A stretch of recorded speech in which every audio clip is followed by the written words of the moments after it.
You are not cursed. You are my heart, Yaa. A throne means nothing without the woman who shares it.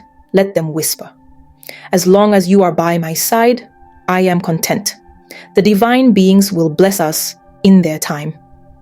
Ali was a palm wine tapper known for his hard work.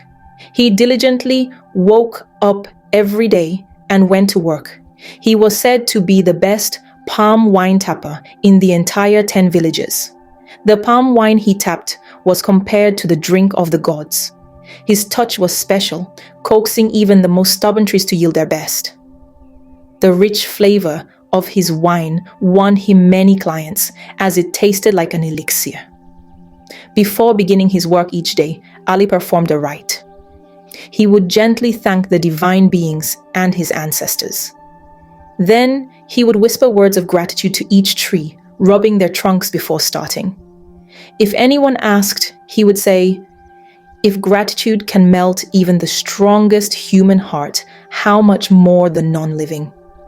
Each day Ali crossed the path of the major river in the village, River Abba, while heading to work. The river spirit often watched and admired his dedication. One day, as Ali was busy working, he heard terrifying shouts.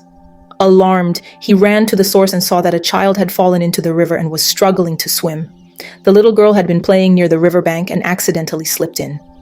Without hesitation, Ali jumped in and rescued the frightened 5-year-old. The mother was overwhelmed with joy and gratitude, thanking him profusely for saving her daughter. That night, Ali had a dream. The river spirit appeared in the form of a beautiful woman and spoke.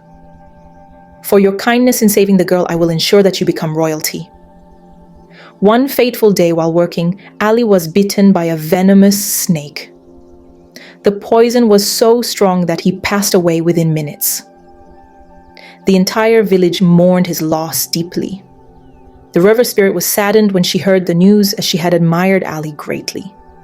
Ali left behind his beloved wife, Nana Bema, and their son Ali Jr., known to all as AJ. AJ was devastated by his father's passing.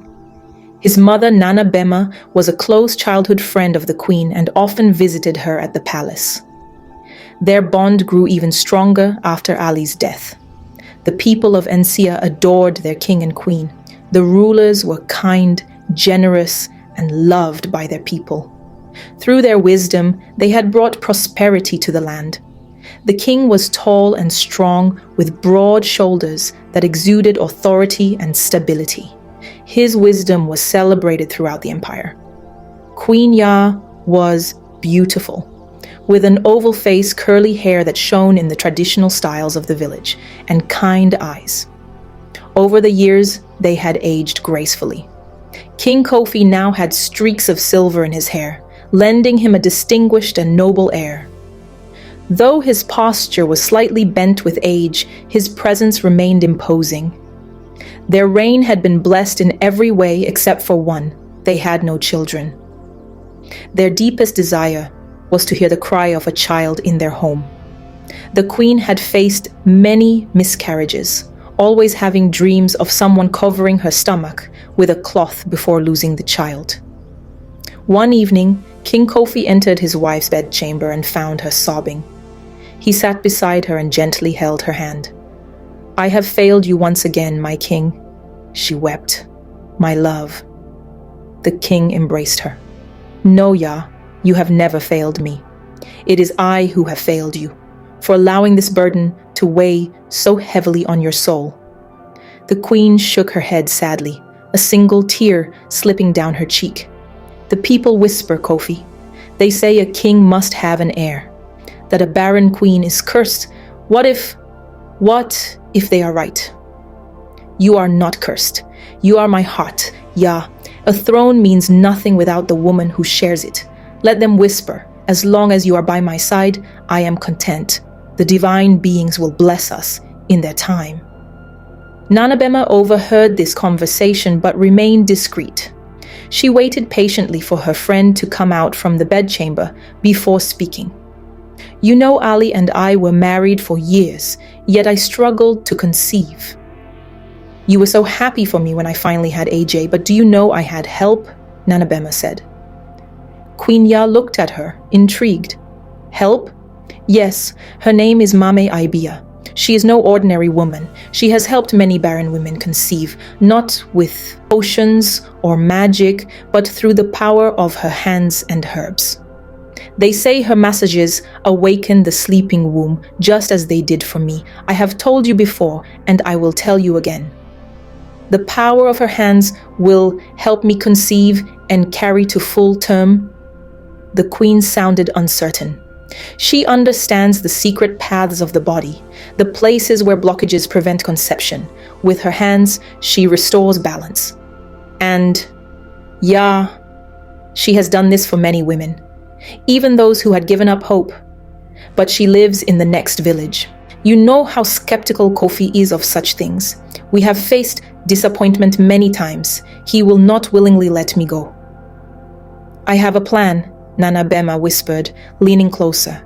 Queen Yaa wiped her tears, her heart trembling with anticipation.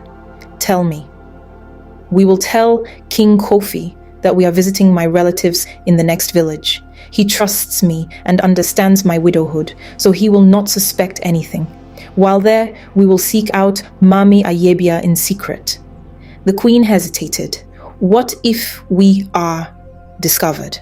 What if Kofi forbids me from seeing her? Nana Bema placed a reassuring hand on her friends. We will be careful. And if the divine truly intends for you to have a child, nothing will stand in the way. After a moment of silence, the queen nodded. Very well, we will go. Even though the queen had agreed to go, she was still unsure. She didn't want to disobey her husband, the king. She thought about it thoroughly, torn between loyalty and curiosity. Should she go or stay? If you were Queen Yaa, what would you have done? Would you have followed your friend, even though the king didn't know about it? Let me know in the comments. Stay tuned for the final part. Things are about to get even more interesting. Subscribe for more stories, and a big shout out to all our new subscribers. I'd love to know where you're watching from, so drop a comment and be the first to share.